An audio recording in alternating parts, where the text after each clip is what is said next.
Emeka sat in his living room, reading a book, enjoying the peace he had worked so hard to achieve. Suddenly, loud banging echoed from the front gate. Startled, Emeka stood up and walked to the window. Peering through the glass, he saw a man and two young adults standing outside. The man, older and weak-looking, was banging on the gate, while the two youths stood silently behind him. Emeka's heart skipped a beat as he recognized the man, his father, Mr. Osholi. Beside him were his half-siblings, Bintu and Kofi. Though they had grown, they looked thin and tired, their clothes worn and faces marked with sadness. Clearly, they were suffering. Emeka's chest tightened, but he stayed calm. He walked slowly downstairs and headed for the gate. As he opened it, the three of them stared at him quietly. He looked at each of them closely, searching their faces for answers. "Yes," Emeka asked simply. Mr. Ocholi looked back at Kofi and gave him a sign with his hands. Kofi took a deep breath and stepped forward with trembling lips. Good afternoon, Brother Emeka," he said shyly. "Good afternoon," Emeka replied with little feeling. Bintu also greeted, her voice shaking slightly, but Emeka only nodded. He stared at them, unsure of what to feel, anger, pity, or confusion. "How may I help you?" he asked. Kofi swallowed hard. "We have nothing," he said. "Not even food to eat. Please, we're hungry. We came to ask for help." Emeka's face changed slightly. He tilted his head. "Did you go to school, Kofi?" he asked. Kofi dropped his head. "No." "What about a skill or work?" "Anything." Emeka continued. Kofi shook his head slowly. Bintu also remained silent. "So you do nothing?" Emeka asked again, his voice slightly raised, but still calm. They were both silent. Without saying another word, Emeka turned and walked back into his house. A few minutes later, he returned with a small bag of rice, gari, and a few other food items. He handed the bag to Kofi. "Here," he said, "this will keep you for a few days." Mr. Ocholi, now old and tired, placed both hands together as a sign of thanks, but Emeka looked away and walked back inside. Inside his home, Emeka sat on his couch, looking out through the window. His mind was filled with memories, his mother's tears, his grandmother's kindness, the days he suffered alone in the village, the rejection he felt from the very man now standing outside his gate. He remembered the hunger, the nights he slept in pain, the many times he cried in secret, wishing for just a little love.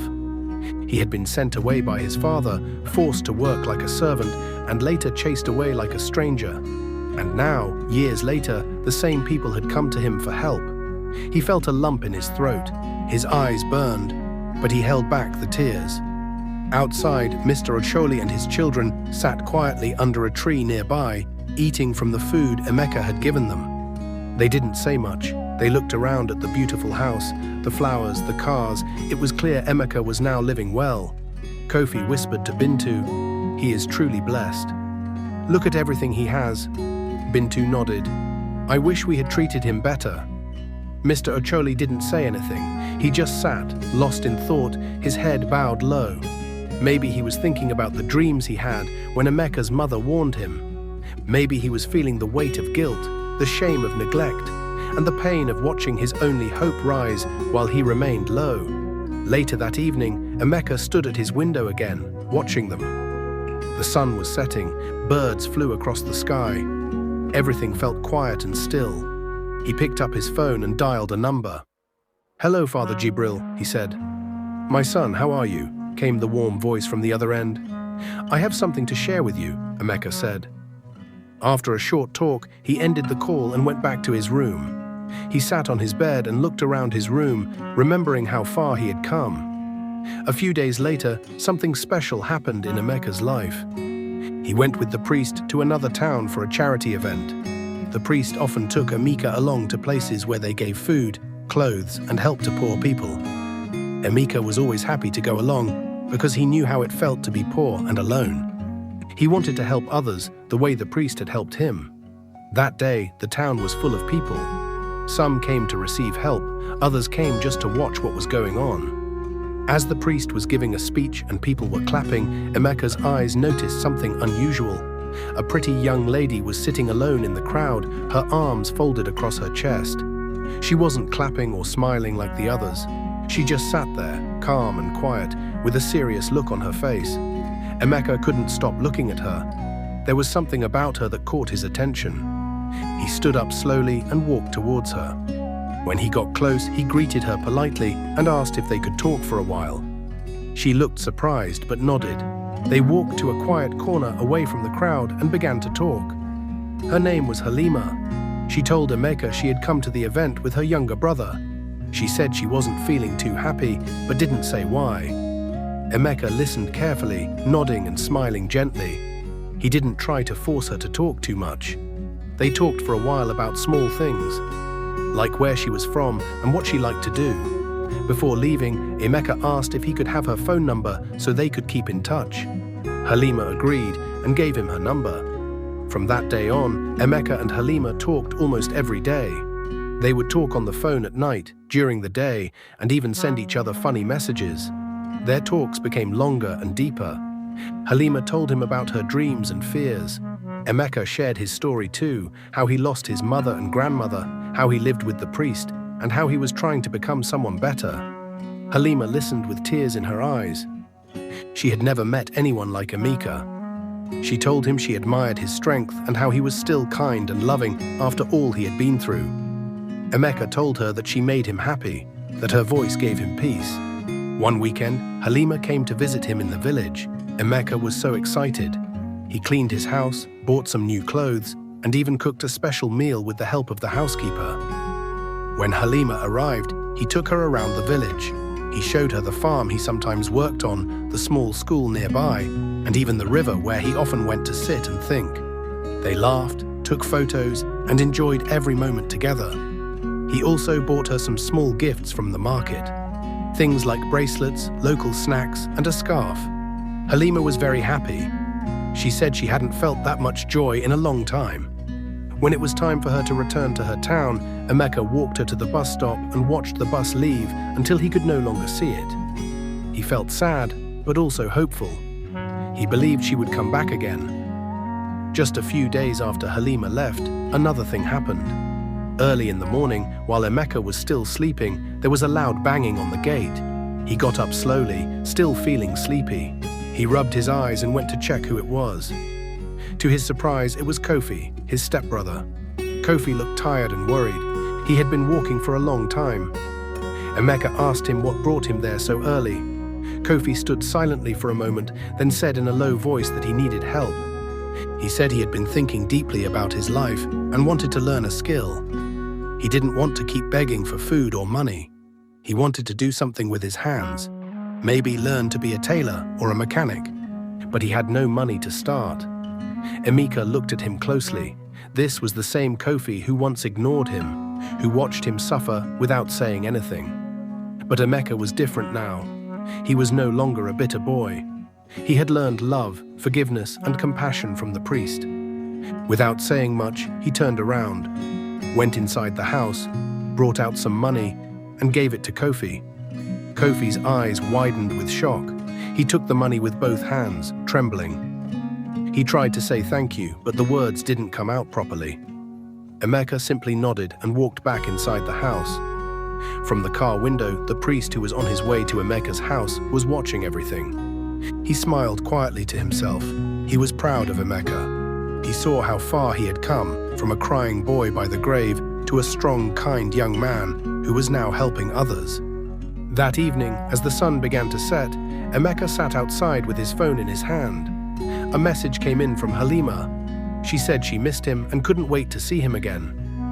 Emeka smiled and replied, "I miss you too, Halima." More than words can say. And just like that, another chapter in Emeka's life was being written. A few days after Kofi came to ask for money to learn a skill, Emeka sat quietly in his living room, thinking deeply about all that had happened in his life.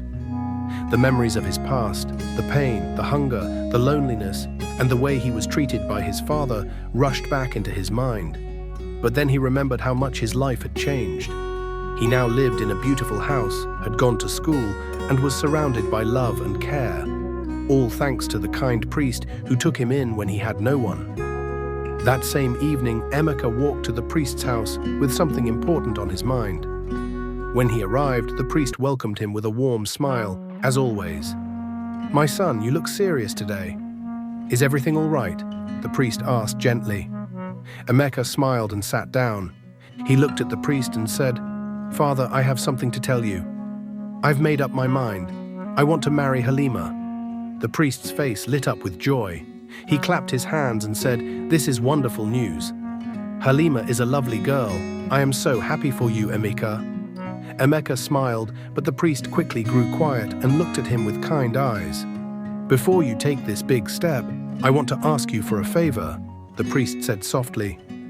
Emeka immediately replied, "Father, you are my savior. If not for you, I don't know where I would be today. I'm willing to do anything you ask." The priest nodded and adjusted himself on the couch. Then he looked at Emeka with a serious face and said, "I want you to visit your father. Forgive him, help him, and receive his blessing before your wedding. There is nothing in this life.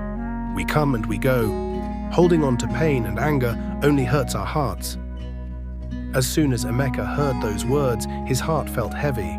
His eyes filled with tears, and before he could stop himself, he burst into tears. He bent his head and his hands trembled. The memories of how his father treated him, how he was made to work and then chased away, all came flooding back.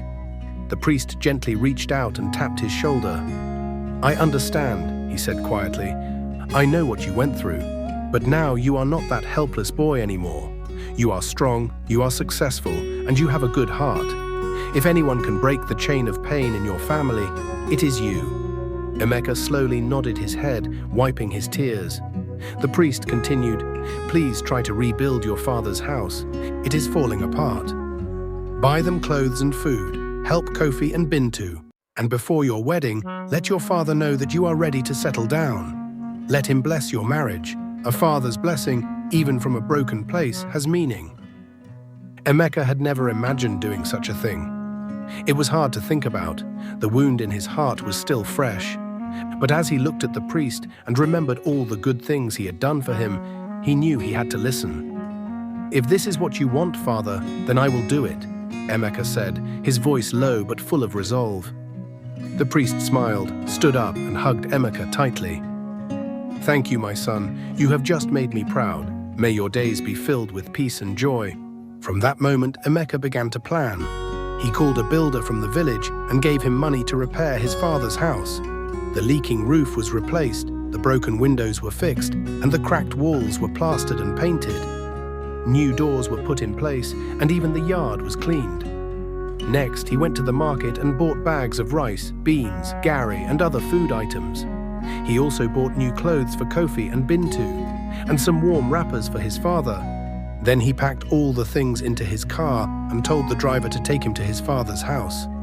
When Emeka arrived, the villagers gathered, surprised to see the once lonely boy, now looking like a king in the house he was once treated badly. His father came out of the house slowly. His face had aged, and his eyes were filled with surprise. Kofi and Bintu stood beside him, watching quietly. Emeka did not say much. He only walked to his father and handed him a bag of food.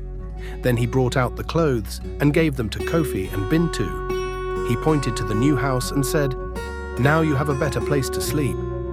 His father's eyes filled with tears. He tried to speak, but no words came out. All he could do was put his hands together in thanks. Emeka gave a small nod and turned to leave. "Wait," Kofi said softly. "Thank you, brother. Thank you." Emeka looked at him, smiled a little, and walked away. He had done what the priest asked. He had forgiven. He had helped. Now he could go back with peace in his heart. Back in the priest's house, the priest waited at the door with a proud smile. When Emeka arrived, he opened his arms and hugged him again. "You have planted a seed of love, and it will grow," the priest said. "Now you are ready to begin a new chapter." Emeka smiled and nodded. He knew the wedding would come soon, but for now he was proud of the man he had become. The following day, Emeka woke up early. He got dressed and prepared himself to visit his father. He held a folded piece of paper in his hand. On the paper, he had written a simple message, "I am getting married soon." When he arrived at his father's house, he found Mr. Ocholi sitting quietly in front of the house. His clothes were worn out, even though he had new ones, and the house now looked new. Emeka walked up to his father and handed him the piece of paper. Mr. Ocholi opened it slowly, read the message, and for a moment he looked surprised. Then a soft smile appeared on his face. Without saying a word, he stood up and gave Emeka a warm hug. It was the first time in many years that they had shared such a moment. Emeka felt a strange warmth in his heart. For a second, he forgot all the pain and the past. He was just a son hugging his father. Bintu, his younger stepsister, came out of the house just in time to witness the hug. As soon as Emeka mentioned it to her, she ran toward them and wrapped her arms around Emeka too. "I am so happy for you, brother," she said, her voice shaking with joy. Emeka smiled and patted her back. "Thank you, Bintu." Just as he was about to leave, a loud noise came from the entrance. Some angry young men dragged someone into the yard. Emeka looked closely and was shocked to see it was Kofi. His shirt was torn and his face looked scared. "What's going on here?" Emeka asked as he stepped forward. One of the men shouted, "This boy borrowed money from me to gamble and has refused to pay back. We have been looking for him for days." Another man added, "We should beat him well, so he learns his lesson." Emeka raised his hands and stopped them. "Please, don't beat him. How much does he owe you?" 10,000 naira, one of them replied. Without wasting time, Emeka reached into his pocket, brought out his wallet and counted the money. He gave it to the men and they left the yard, still mumbling. Kofi sat on the ground, ashamed and quiet. Emeka turned to him. "Kofi, this is the last time I will do this. You need to be serious with your life. I am not going to keep helping you if you don't want to help yourself. Life is not a game. You are no longer a child. You need to stand up and take care of your own future." Kofi nodded slowly. He didn't say a word. Maybe he was thinking. Maybe he was ashamed. Maybe he had finally understood that his brother was not going to save him forever. The following week, Halima came visiting. She had promised to come and see Emeka's family, and now the time had come. When she arrived, Emeka was very happy. He welcomed her warmly and took her to his father's house. Mr. Okoli was sitting in the same spot where Emeka had found him the last time. When he saw Halima, his face lit up. He could not speak or hear, but it was clear from his face that he was happy to meet her. He stood up and shook her hand gently. Bintu also welcomed her with a big smile. They all sat together for some time. Emeka explained to Halima what his father had been through and how life had changed over the years. Halima listened quietly, nodding with respect and care. After some time, they all had a small meal together. It wasn't anything fancy, but it was filled with warmth. Halima helped Bintu in the kitchen, and both of them laughed and shared stories like sisters. Mr. Ocholi kept smiling. Though he could not hear their words, he could see the joy and feel the love in the air. That night, as they walked back home, Halima held Emeka's hand. "You have a good heart," she said. Emeka looked at her. "I am just trying to do what is right. And that's why I love you," she added softly. A few days later, Emeka decided it was time to go and talk with the priest. He wanted advice. He wanted to know how best to prepare for the wedding. The priest had been like a father to him. He trusted him and respected his words. When he arrived at the priest's house, he was welcomed warmly as usual. They sat in the sitting room, and Emeka shared the latest news. "I took Halima to meet my father," he said.